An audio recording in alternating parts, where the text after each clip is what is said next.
قاضی ایاز مالکی نے، شیخ عبدالحق محدث دہلوی نے، دیگر بزرگ جو سیرت نگار گزرے انہوں نے لکھا ہے کہ نبی پاک صلی اللہ علیہ وسلم کے اندر 100 مردوں سے زیادہ طاقت تھی.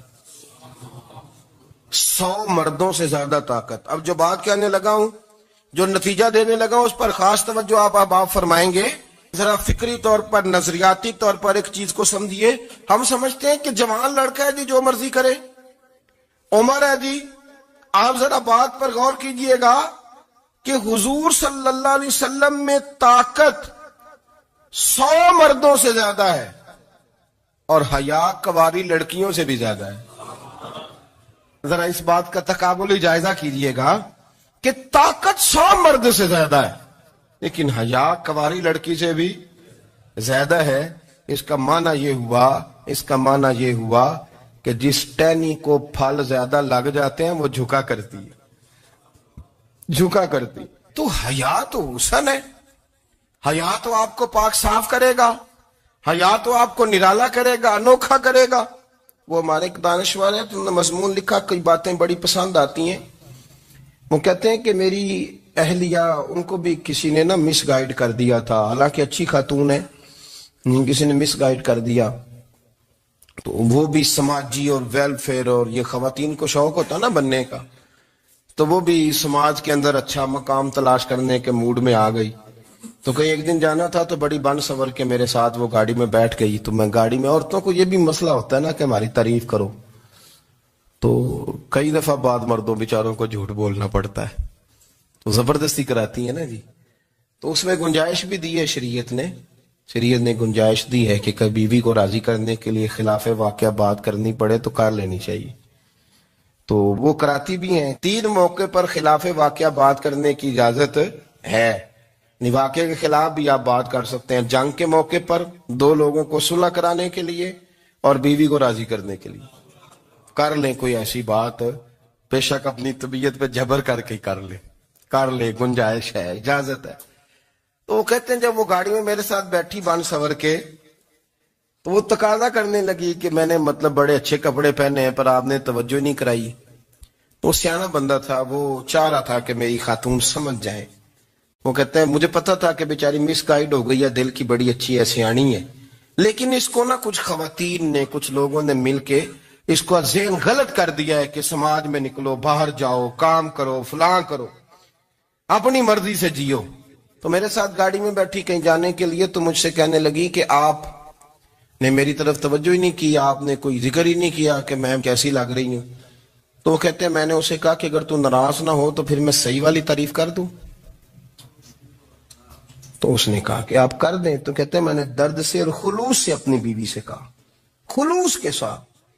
میں نے کہا میں تو روز گھر ہوتا ہوں، روز شام کو گھر ہوتا ہوں، اگر تو میرے لیے تیار ہوتی تو میں تیری تعریف کرتا، لیکن آج تو باہر جانے کے لیے تیار ہوئی، تو پھر ان سے تعریف کی امید رکھ جن کے لیے تو نے تیاری کی ہے.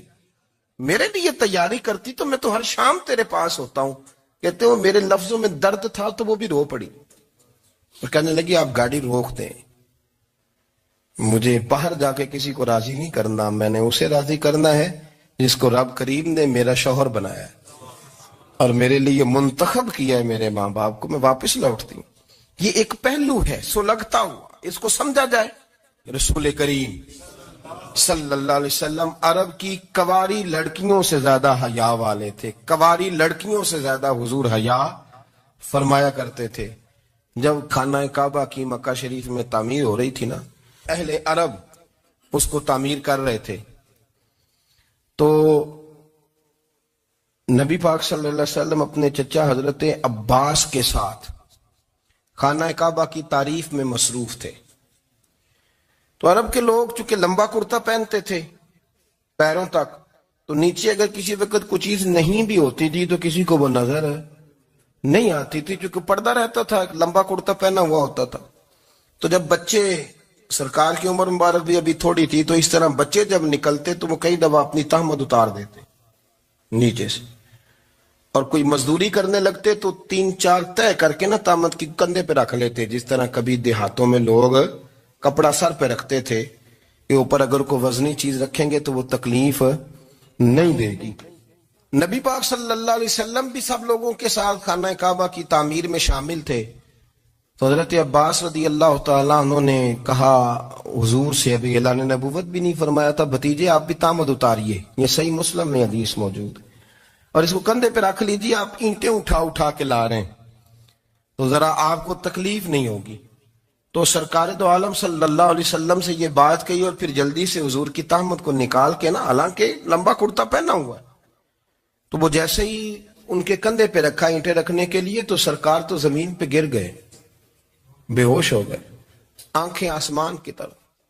اور پھر حضور پکار رہے ہیں آزاری آزاری آزاری، میرا تامت دے دو، میرا تامت دے دو. کبھی کوئی شخص اس وجہ سے بھی بے ہوش ہوا ہے کہ میرے وجود سے کپڑا اتر گیا ہے؟ حالانکہ سرکار پر وہ بے ہوشی بھی نبی پاک کا وہ جو غلبہ ہے نا شرم و حیا کا، اس کی وجہ سے ہو. ورنہ تو حضور فرماتے ہیں کہ میری آنکھیں سو جاتی ہیں، دل تو میرا اس عالم میں بھی جاگتا رہتا ہے. تو سرکار زمین پہ تشریف لے آئے، آنکھیں میرا تامت دے دو، میرا تامت دے دو. تو جلدی سے انہوں نے تامت دیا تو حضور نے باندھ لیا. پھر طبیعت مبارک میں تسلی ہوئی. یعنی ہم اس رسول کے غلام ہیں کہ جن کے تو وجود سے کپڑا اتر جائے تو حضور برداشت نہیں کرتے، قبول نہیں فرماتے، تکلیف شروع ہو جاتی. لیکن یہاں نوجوان ہیں اور بڑا قد کاٹ ہے اور بڑے بڑے سمجھدار لوگ ہیں، گرمی آتی ہیں تو شارٹ کپڑے پہن کے گھومتے ہیں. ان کو خیال نہیں کہ یہ وہ والا لباس ہے جو باہر تو کیا گھر میں اماں کے سامنے نہیں پہننا چاہیے، بہنوں اور بیٹیوں کے سامنے نہیں پہننا چاہیے. آپ کی گفتگو میں شرم و حیا ہو، آپ کے لب و لہجے کے اندر حسن ہو. آپ کو پتہ ہے نبی پاک صلی اللہ علیہ وسلم نے فرمایا میری امت میں سب سے زیادہ حیا کرنے والے عثمان غنی ہیں. عثمان غنی سب سے زیادہ حیا کرنے والے. آپ فرمایا کرتے تھے جب سے حضور کا چہرہ دیکھا ہے میں نے کبھی اپنی شرمگاہ بھی نہیں دیکھی، میں نے آنکھوں کا وضو نہیں توڑا، اور جب سے حضور کے دست مبارک میں نے بیعت کے لیے سیدھا ہاتھ بڑھایا تو پھر سیدھا ہاتھ میں نے کبھی گندگی کو نہیں لگایا. حیات. آپ باتھ روم کے اندر بھی غسل فرماتے تھے تو کپڑوں سمیت کرتے تھے. کسی نے کہا حضرت جی واش روم کے اندر کیوں نہیں کپڑے اتارتے؟ آپ فرمانے لگے باہر بندوں سے حیا کرتا ہوں، اندر جاتا ہوں تو رب سے حیا آنی شروع ہو جائے، وہ تو دیکھ رہا ہے نا. تو میں جو بات آپ کی خدمت میں عرض کرنا چاہتا ہوں اس کو آپ سمجھیے گا میرے عزیز، کہ شرم والا مزاج، گفتگو بھی شرم والی، آنکھیں بھی شرم والی، لباس بھی شرم